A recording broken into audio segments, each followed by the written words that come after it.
Well, thank you very much, Rick. I hope everybody can hear me at that sort of level. Does that sound about right? I know you're going to have a little problem with the accent, because even after 25 years in the US, it has its English twang is still there. I'm actually not used to being in a halo of light. Halos, and never mind. But it really is it's a delight and an honor for me to be back at the Minor Institute and having this invitation to start off this series, Rick. And I thank you, and I thank the Board of Trustees and all the staff. I spent a lot of years as chair of animal science, as Rick mentioned, and was often at Minor, but it's probably 10 years or something like that since I've been in Chazy, and I'm reminded of what a wonderful place this is, and how important it is for Chazy in New York, and frankly for agriculture in general. And I really applaud you starting this series, because these debates, these discussions about agriculture in society and the critical issues are so important. And I'm hoping that the inaugural lecture won't be the last one. As I started to put this together, as Rick said, I'm a microbiologist originally, but like many other researchers and scientists, as your career goes on, you increasingly start to get interested in other aspects, bigger picture perhaps than you originally started out. But as I put this together, I did begin to think that perhaps I should have stuck to the Petri dish. It might have been easier.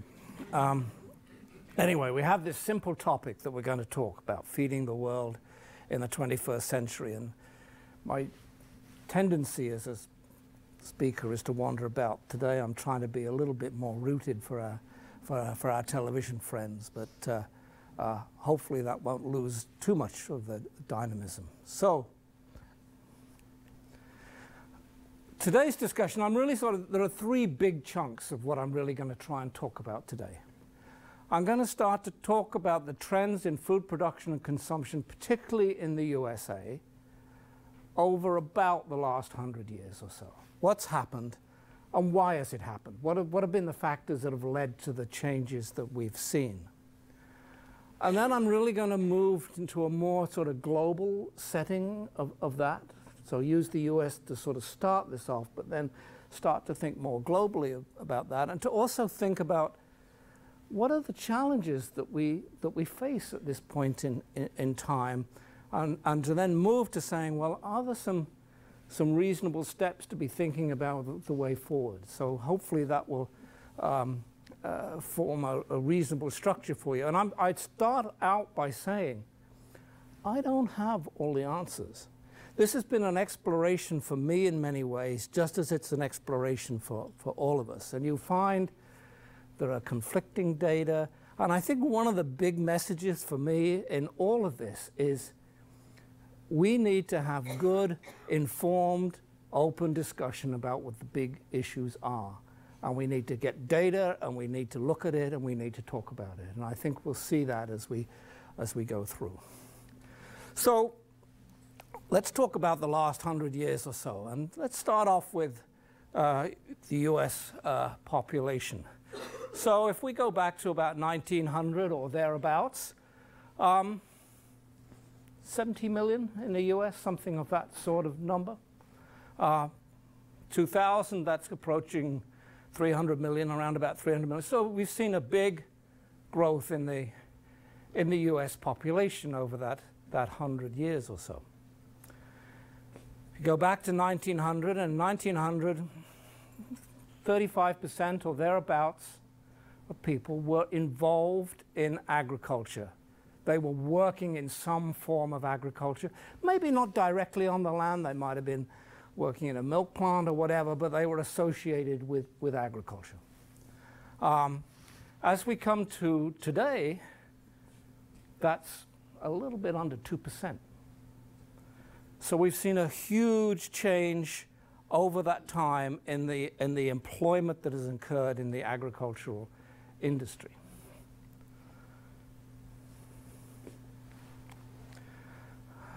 Not surprisingly, We've changed as a nation also in the fact that if you go back, this goes back to the 1800s, but the point is the same. At that point in time, most people were rural. Most people lived in rural communities. Today, of course, that's not the case in percentage terms. In fact, if you do the calculations for population growth, we still have about the same number of people are living in rural communities in a sense, but that growth in population has predominantly been in the cities and towns. And of course, it's not surprising because, as I've already showed you, employment in agriculture and on the land declined hugely over that 100 years. So people left the land to find jobs, and they left often small communities to find those jobs. This is data from 2006. And what it looks at for a number of countries around the globe, how much of household income as a percentage is spent on food. And this is the US here. And on average, in the US, about 5% of household income is spent on food. And that's very low. I jokingly say, and I'm not entirely joking, that it's almost getting to the point where people spend more on their cable bill than they do on food. But for many countries, of course, that's a very different set of circumstances. And it's not, of course, just what is the cost of food per se. It's related to whatever is household income. But it talks about affordability. So in general, food is affordable. That doesn't mean everybody has access to it, and I'll talk about that in a little while too. But if you look at China or Russia or India or a whole range of countries, people are spending 25, 30, 40% of their income on food.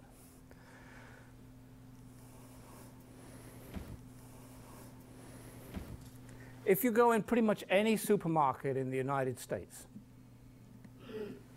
you see something that looks like this.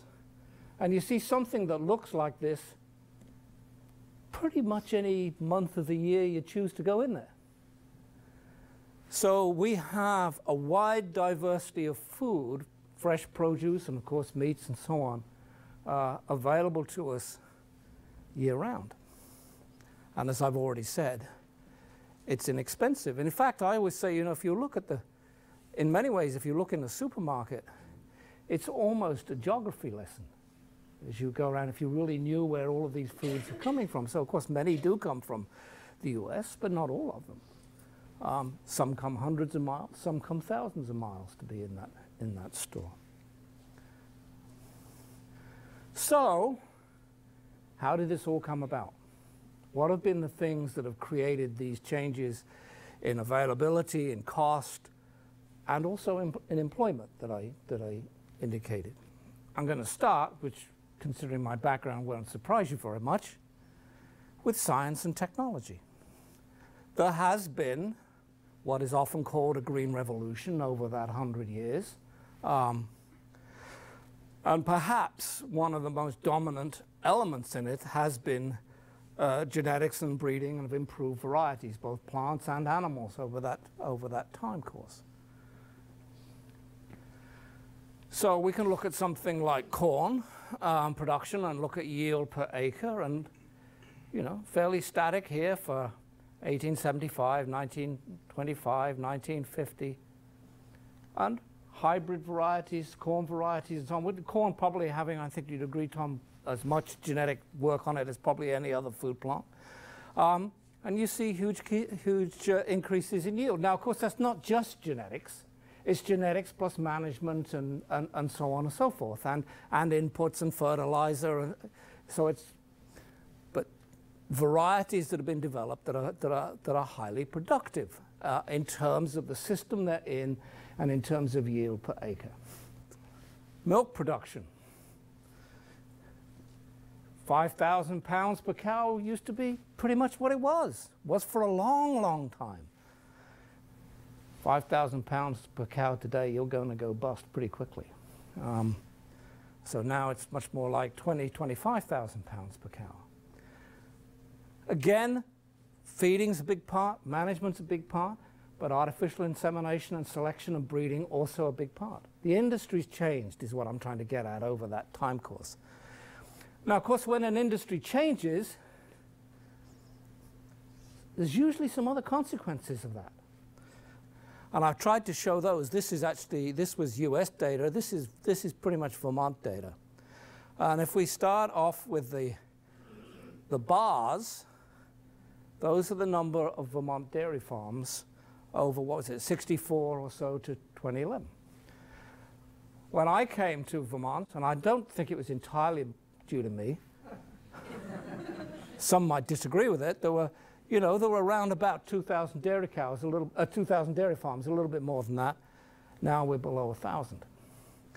If you look at the number of dairy cows, that's also declined.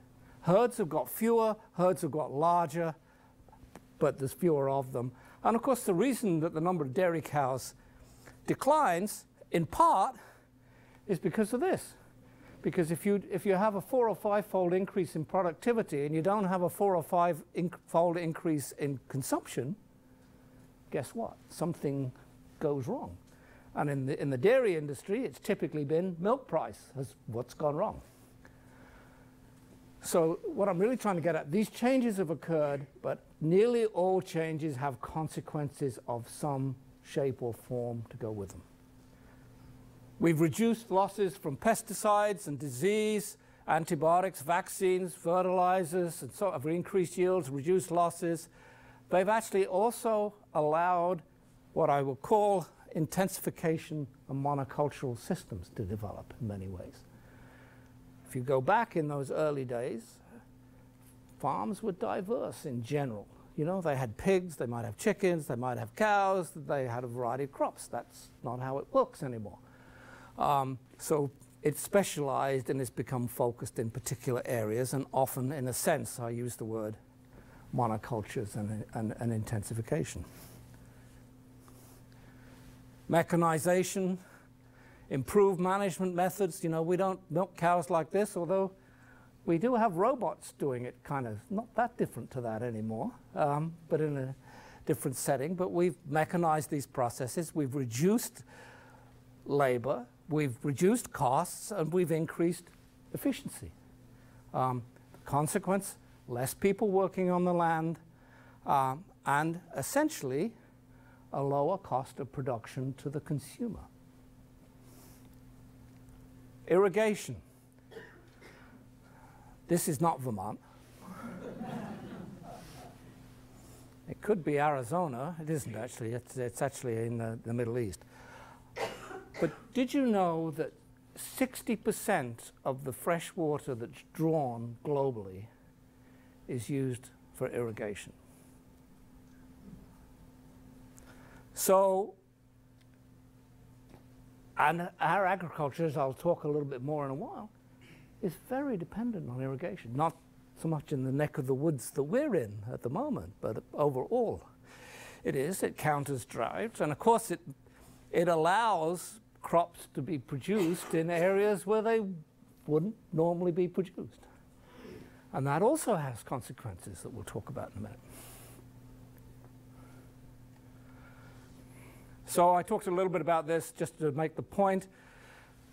This change in intensification and structure, large operations, lower costs of production, this sort of vertical integration or industrialization as it's called, where you might have one company owning the breeding stock, somebody then taking that breeding stock and raising them, and then the same company is doing the processing, and the same company is actually doing the marketing. Those have been some of the changes that we see, particularly in business, in the industry of the poultry industry, and particularly in the pig industry. But you actually see that sort of consolidation has also occurred in the dairy industry. There are very, very many fewer co-ops around than there used to be. And, you know, they're both, if you like, producer and processor. There's a whole change in the structure that's gone on. And one of the consequences of this, of course, is these birds can be very, very efficient converters of feed into protein, or bird protein, for want of a better way of putting it. But those systems do rely on antibiotics and vaccines to work because of the intensity of the production method that's there.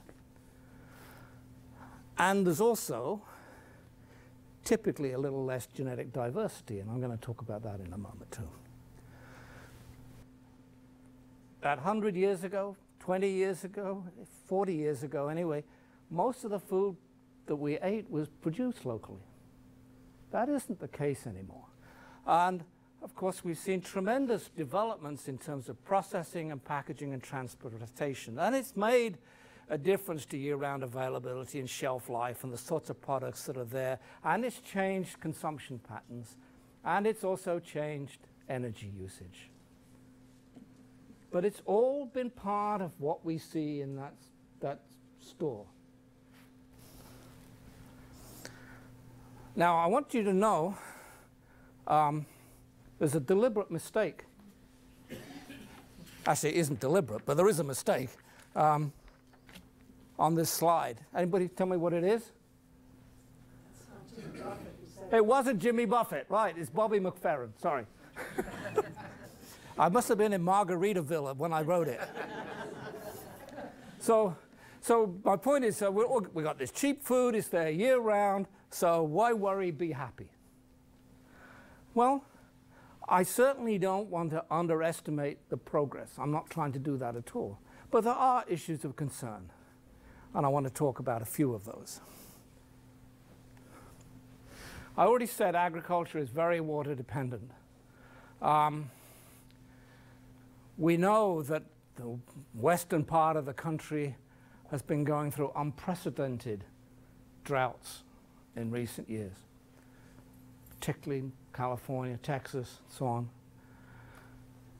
We know that aquifers are actually depleting. We're taking more water out of those aquifers than is actually getting back into them. And you can only do that for so long. It's like anything else. And Wanda and I were talking about this a little earlier. There's very clear evidence that there are competing uses for water that are bringing tensions to the surface in a sense that they haven't done before. You know, so as I said, if you look at water withdrawals, this is actually FAO data, so it's global data. You know, 70% of the water that's used is used for agriculture. Now, of course, a lot of it gets back into the groundwater after it's been used, if you like, for irrigation. But industry 20% and municipal use 10%. Well, as you get into some of these communities in the US, this group in particular is starting to feel the pinch. And there will be a debate about, well, maybe the easiest thing to do is maybe we shouldn't give so much to agriculture. Well, there will be consequences of that. So, as I say, water is the next oil, or actually we're probably already there.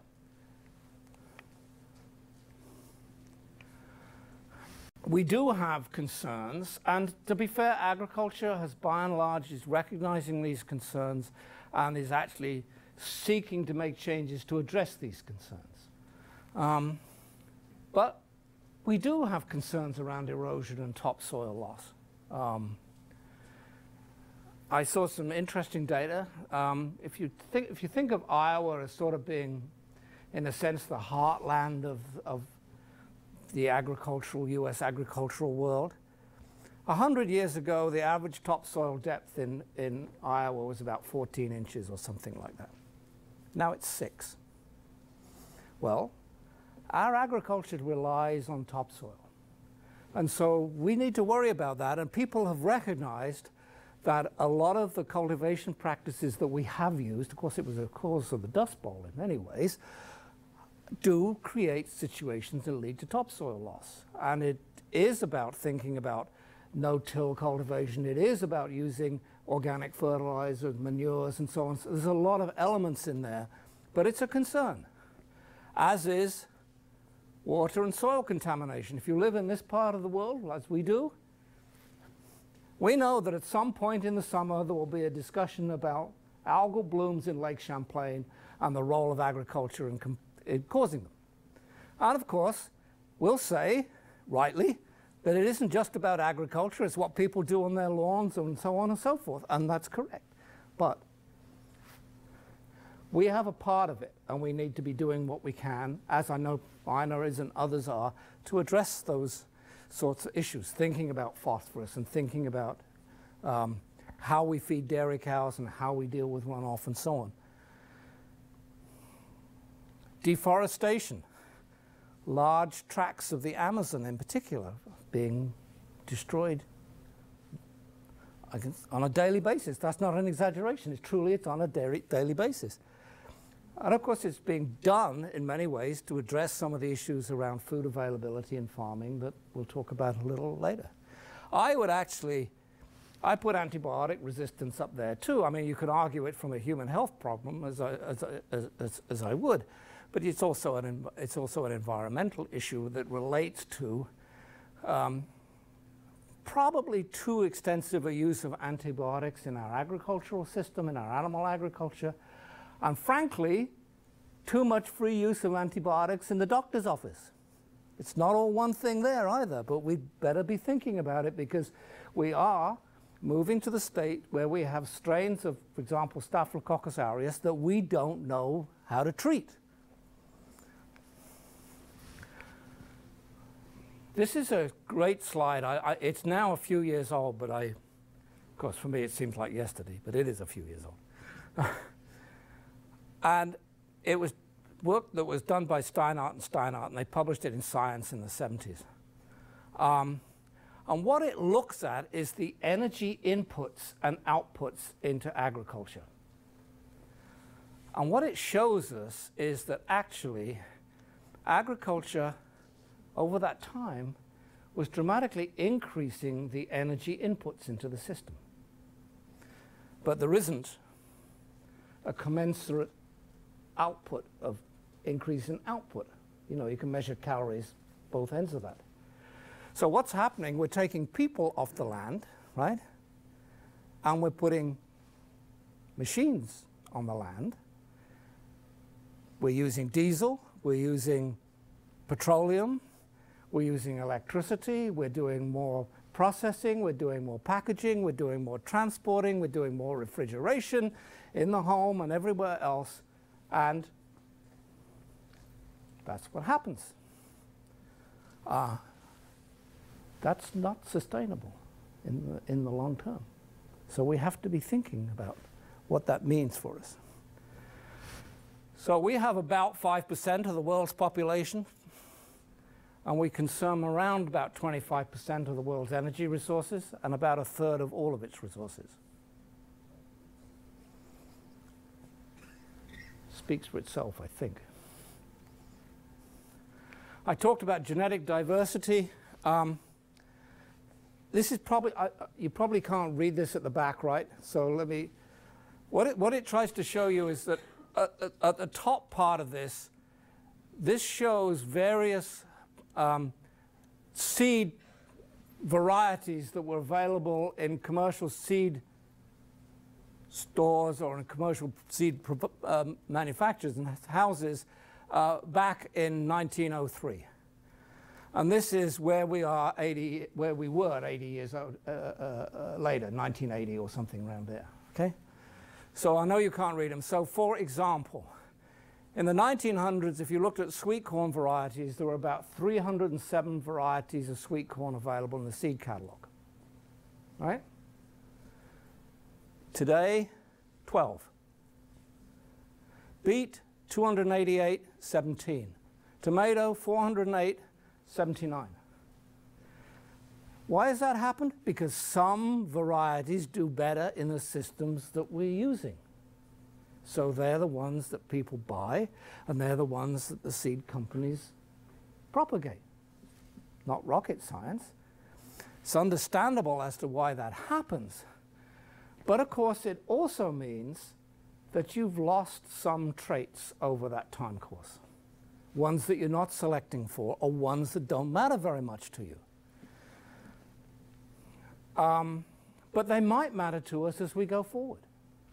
we might be much more interested in the drought tolerance. We might be much more interested in the ability of a plant to cope with salinity than we have been in the past, or even cold for that matter. We might be much more interested in genetic resistance to disease rather than relying on inputs of pesticides or whatever to control disease. So I think one of the concerns that many of us have is, for understandable reasons, we've tended to lose genetic diversity, and we may need that genetic diversity as we go forward. Does that make sense?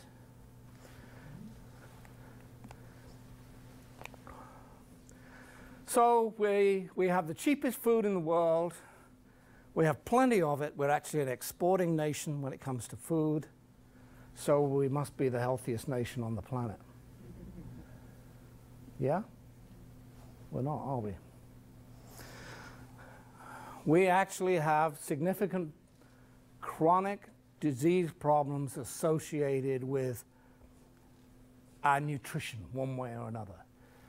It might be obesity and things like type 2 diabetes, which are associated with it, or heart disease and so on and so forth. But pretty much we eat too much and we're overweight. Some of us more than others, but we're... And of course there's a whole bunch of factors. You can't blame agriculture for that. And I'm not doing it, you know. But if you look at it, there's a whole bunch of things that probably influenced it. We promote large portions, and we promote fast food, and we promote calories. We have much more sedentary lifestyles, despite all our efforts to run and go to the gym, or perhaps that's why, of course, we're doing those things than we used to have. But frankly, commercial companies market salt and calories. And they know that, in a sense, they're addictive and that we like those products and we'll buy them. We've also seen changes in family units and work patterns, many more single parents.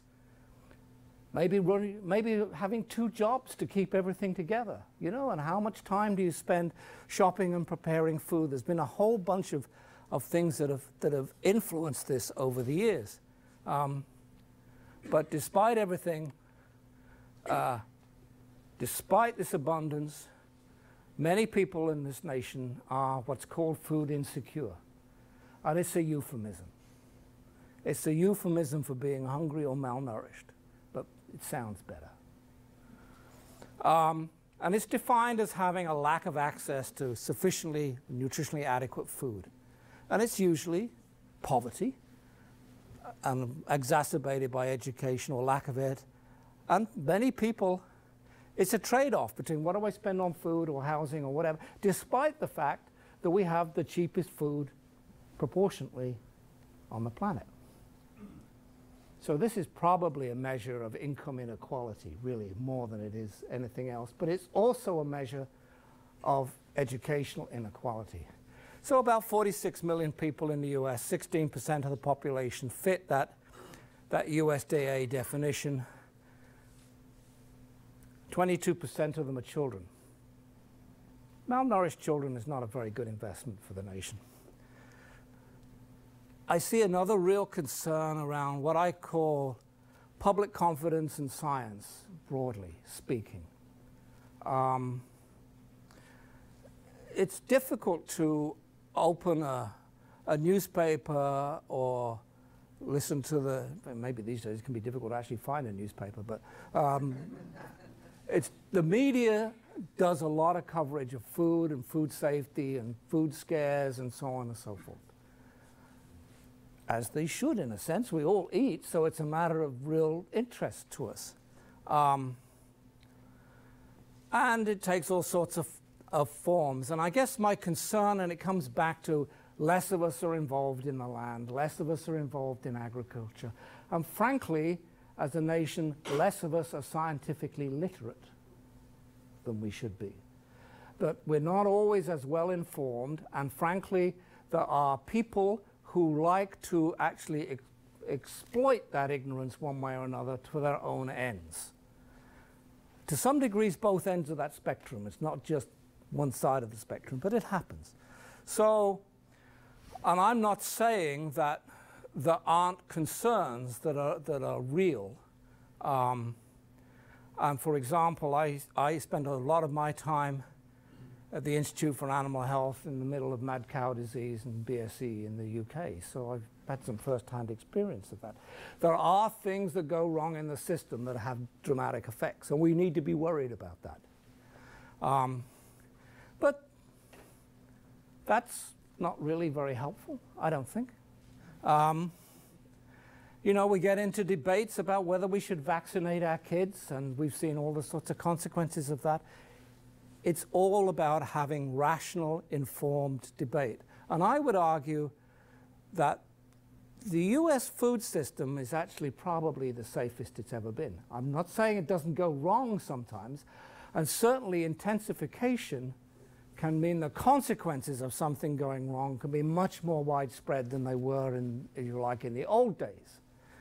But to put some perspective on it, I want to make sure I get to the right numbers. But foodborne illness kills about 3,000 people in the US annually.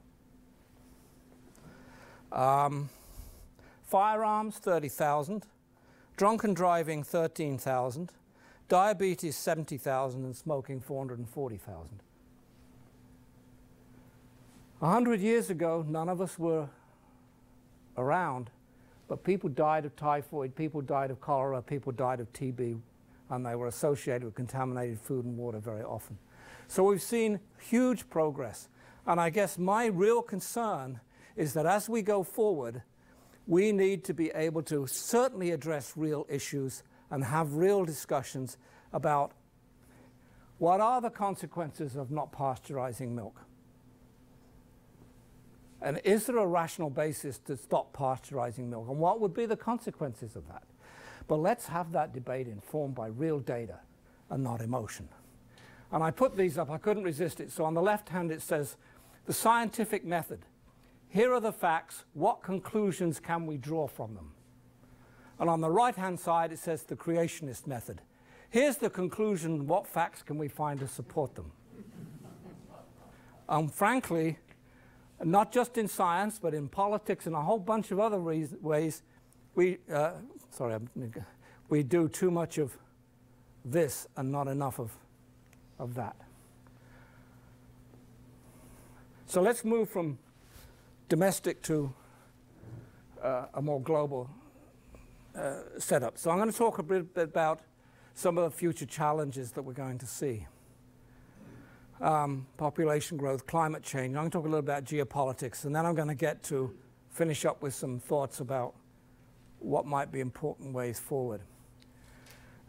Estimates of global population, you've already seen these. I don't need to spend much time on them, but most of them predict that we will end up with 9 to 10 billion people on the planet by 2050.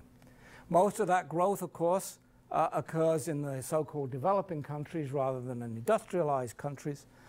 And there is debate. Some will argue that that means that food demand will have to be increased. Food demand will increase by 70%. Others will argue we've got plenty of food, it's just a distribution issue. That's what I'm talking about. When you start off with, you'll find there's conflicting perspectives. And the folks who say we have plenty of enough will turn around and say, well, look, we're doing all of it. We grow all these crops. We make biofuel out of them. We put most of them into animals to make meat, and we could do it differently. The ones who say that food demand is likely to increase by 70% are aware of the fact that the developing world is desperately trying to increase the amount of milk and meat that it consumes, and that US has not been very good at going to vegetarian diets. Population growth, interestingly, and you may be aware of this, but I think it's worth emphasizing, it's not really about birth rate. It's not that the developing countries have much higher birth rates than we do. In fact, most of the developing countries have declining birth rates. And in fact, the average is only about 2.5 children per female, which is not very much. The normal replacement rate is argued to be about 2.2. In several countries, Thailand, for example, has lower birth rates than the US. What's actually caused this is infant mortality has been falling. And it's hard to argue that infant mortality is something, it's a good thing. So as children have lived, rather than dying of preventable diseases in childhood, guess what? They become adults and they have children. And that's what tends to create it does create that population growth. People will say that today we're at peak child. There are 2 billion children alive today. And that actually, of course, they are the parents of those young adults for 2050, but there's a good thing in this, that because of this, many demographers will argue that actually that 9 billion or whatever we get to at 2050 will actually be a peak.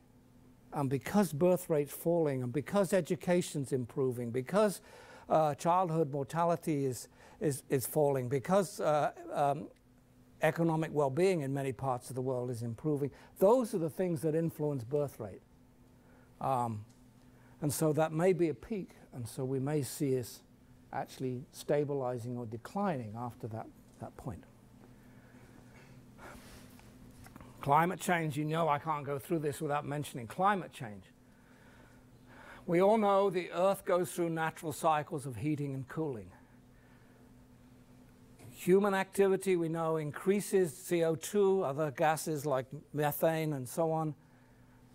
I don't mean just humans increase methane, but human activity can increase methane. Like dairy cows are good producers of methane. And we know that we're currently in a warming cycle. And the concern about the greenhouse gases, as you probably all know, is that what happens, the sun's energy, the sun's heat, comes into the Earth's atmosphere, but generally at night it escapes. And what happens with the greenhouse gases is they end up with more of that heat being trapped and less able to escape back out into space, so we get warmer. And you've all seen lots of the examples of the effects, like, you know, sea level will rise, storms, droughts, forest fires. But I put this one up because I just thought this was pretty dramatic. This is Glacier Bay in Alaska. This is the glacier in August 1941, and that's the glacier, same view in August 2004. It is changing. And, you know, if we lose the ice caps, then we see 4 or 5 foot increases in sea level, and that means large parts of the world like Bangladesh and Vietnam and many other parts of the world, and Florida, by the way. Anybody? I thought Arizona was probably safer from that perspective. But it's real. At least it's real that we've got some challenges there that we're going to have to face. And I think the important thing, and this gets to where I want to really sort of end this up, is that we're going to see a time of the geopolitics, for want of a better way, of scarcity. That's what's going to happen globally. We're going to see limited food, limited water, limited land, limited energy. And the consequences, obviously, people chop down trees and they start farming. Bad thing to do from a climate change perspective. We need those forests. Famine, disease, social unrest, political instability, war. These are all potential problems that will arise, which frankly won't stay neatly compartmentalized if these start to happen in the world. We will be affected just as we are by terrorism. And an affordable food supply is pretty much an essential for civilization and for political stability. A major driver of the Arab Spring was rapidly increasing food prices. Of course, there was issues of inequality and so on and so forth, but food price was one of the things that got people onto the streets and reacting. French Revolution, Russian Revolution, again, yeah, lots of social inequality, but famine was the cause of both of them, really. And this one aided by the Russian Revolution, aided by the First World War. And I just noticed this. Did you know, Ukraine, of course, has been in the news for a variety of reasons. Do you know that China has leased 5% of Ukraine's land to grow food for the next 50 years? where do you think that food's going to go? Ukraine? No. China has also bought Smithfield Foods in the US. China knows that it's got a major population problem, and it knows it's going to have a food and energy problem. And frankly, they are going around the world making steps to address that now. That's what that's about. They're very much involved in Africa because they're trying to get natural resources to make sure they have the adequate natural resources. They're doing irrigation and dam problems in Nepal and Tibet and parts of Asia. Why? Because they're worried about water. So where do we see the global insecurity? And essentially, it's where you would expect. And then this red is high risk, then it goes to orange, then it goes to yellow. It doesn't show the difference, but this is sort of, this pale yellow here is the lowest risk of food security. And so the problem's really most of Africa, a significant part of Asia, and it's really predominantly the US, Western Europe, Australasia, and some parts of South America have relatively low risk of food insecurity. But it is a global problem as we look ahead. So here's the big question. Can we do it? Can we feed 9 to 10 billion people by 2050? Can we do it without destroying the planet and its resources, without widespread poverty and economic collapse or constant conflict and so on? And of course, I could stop here and say, I have no idea. And neither does anybody else. But I wanted to pick up on a report which was commissioned by the UK government, excuse me 1 minute, to look at these global food system pressures and start to think about, well, are the steps that we should be taking in terms of policy, not just the UK, but are the steps that we as the, if you like, as the developed world ought to be thinking about and taking to address some of these concerns. And they actually identified 12 priorities, and I'm going to go through those. First one, an important recommendation, I think, is apply what we know that's good about sustainable, effective, efficient production. And the estimates are you could actually increase food production in Africa and 2 to 3-fold by doing so. And it's about making extension and advisory programs that are more effective. It's about often strengthening rights to land and natural resources. And it's also about building human and social capital. But let's not forget, don't reinvent the wheel. We know quite a lot that can be used to help countries establish greater sustainable food production as we go forward. We're going to have to invest in new knowledge. And I think the nature of what we need to be investing in is different. It's less about how do we make things grow faster, bigger, quicker, whatever.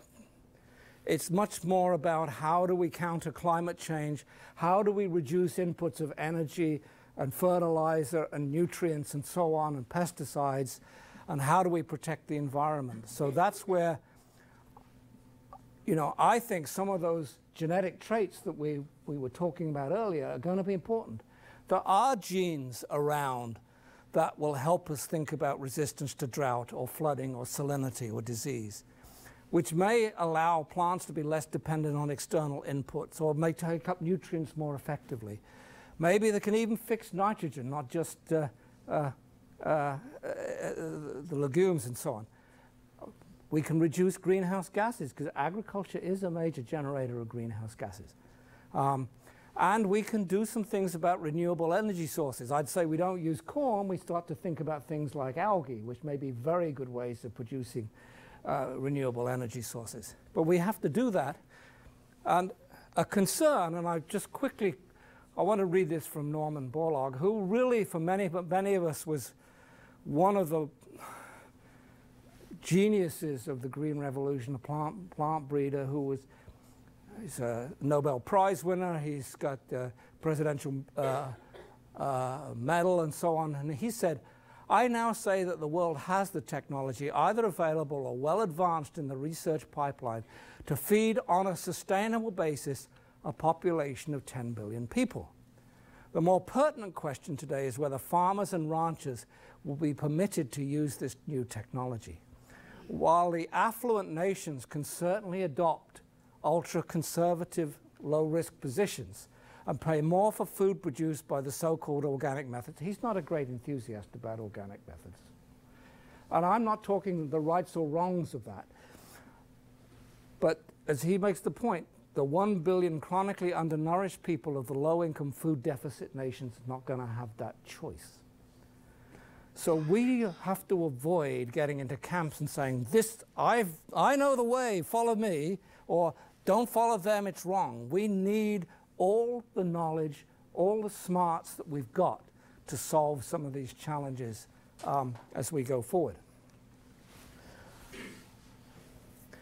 I said there's debate about how much land do we actually need on how much additional food do we need, and then how much land will we need, therefore, to produce it.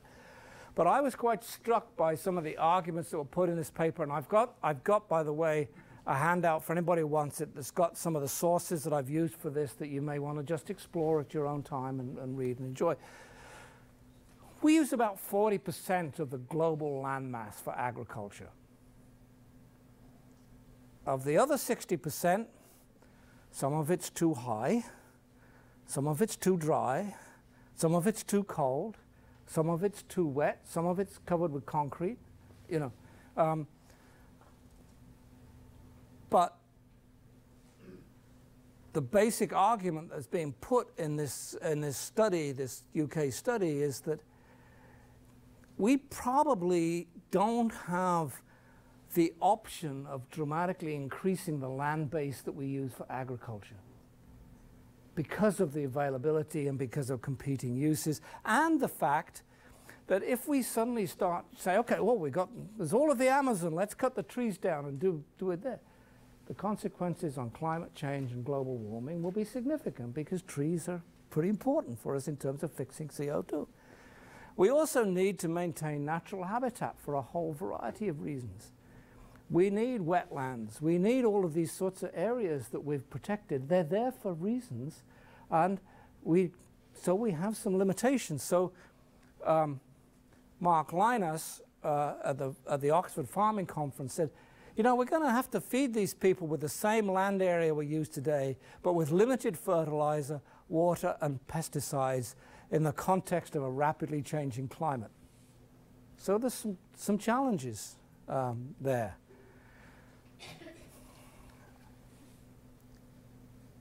It's important to us to play our role in this, not in the sense that we should solve the world's problems as a food exporter. We have some role to play there. But because it's in our interest for these other nations to develop sustainable food security for themselves. That's in our self-interest, and it's in a global peace and security interest. And we have a lot to contribute to that, I believe. So yes, it's not just we'll ship corn. We may do that, but it's really also about intellectual resources and education. Two ways, because we don't always have the right model to apply to somebody else. We can learn from them as much as they can learn from us in some of these other countries. And for our own folks, too, as much as anybody else, we need to understand and respond to what are going to be the effects of climate change on our food system as we go forward. Water use I've touched upon. It really is going to need some global agreements, because the trouble with rivers is they don't always stop at countries' borders. They may start here and end up here, and you will get into competing issues around water availability. So it's going to need a lot of global cooperation and discussion. And if I look at the US Congress, I'm not very confident that we can do that in the US, let alone that we can do it globally. But we have to be more efficient in our water use. A good thing, in a sense, ironically, is that we actually waste 30% of the food that we produce. We tend to waste it differently depending on whether you're in a developed country or developing country. For us, most of it gets wasted at the table one way or another, or in our refrigerators and gets chucked out. If you're in the developing countries, more of it gets lost in the field or on the way to the consumer rather than at the other end of it. So that's a generalization, but there's a difference. But the important thing is that irrespective of how much food that we need, we really have a great potential to improve food security by reducing the wastage one way or another. And some of the things are actually relatively straightforward to do. This one I don't think is very straightforward to do. And I'm not picking on this guy. You know, one way or another, I think we are going to see some changing patterns of consumption. Clearly, as you go up, if you like, from a vegetarian diet to an animal protein diet, there's a huge difference in the resources that are necessary to produce a pound of beef versus a pound of corn, in terms of energy, in terms of water. We probably eat too much as a nation, as I've said. We probably eat too much meat as a nation. So we could have meatless Mondays and all the other things that have been talked about, and they would be good things for us to do. But by and large, much as I like to believe that humans are altruistic, I don't see a lot of sign of that happening at the moment. But of course, it might become necessary one way or another. It might be that as energy becomes limited or water becomes limited, the price of meat goes sky high, relatively, to produce it, and so it affects our ability to purchase it. You might find that regulatory approaches start to put taxes on certain things because of their environmental impact or their cost and so on and so forth. But I think that this is one of the things that's talked about a lot, but I actually think it's probably changing human behavior is usually not a very easy thing to do. But as I said before, 5% of the population, 25% of the resources. So there are other recommendations in the report. I think it's worthwhile you pulling it off the web and having a look at it. I think it's got things, I don't agree with all of it, neither will you, but I think it's interesting. And I was pleased at least that there was an attempt to say, okay, what are these issues and what do they mean for us? There's a lot in there about fish stocks. Fish, of course, we don't tend to think of very much because of where we are and what we do, if you like, but hugely important worldwide. And we overfish, and we have real problems in terms of policing fish stocks worldwide. And we have, that should say aquaculture, I apologize for that.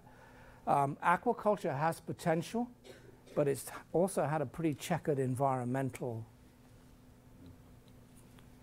footprint, for want of a better way of putting it.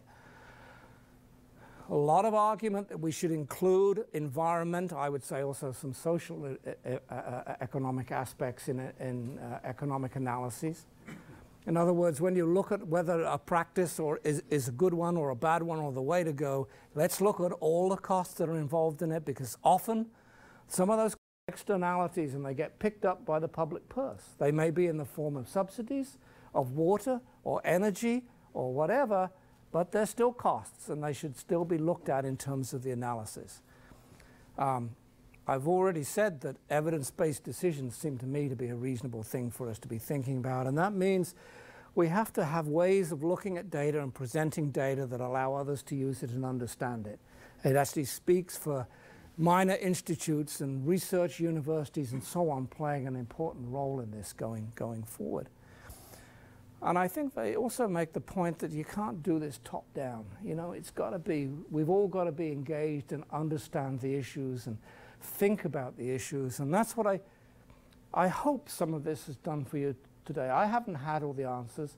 All I've really tried to do is to go through this area and say, this is some of the stuff that occurs to me as we think about these issues and as we go forward. So my closing comment is, you can read it, as a species, we've transformed the world in both good ways and bad. We now face a huge challenge which will require us to integrate what we have learned about food production and develop new knowledge to maintain productivity, but to do so sustainably and with less external inputs. We must also change our lifestyle and expectations to meet the new global realities and resource allocation. And this will require unprecedented international political cooperation and leadership. And hopefully, it's not really the end. But I will stop there, Rick. And I think you guys want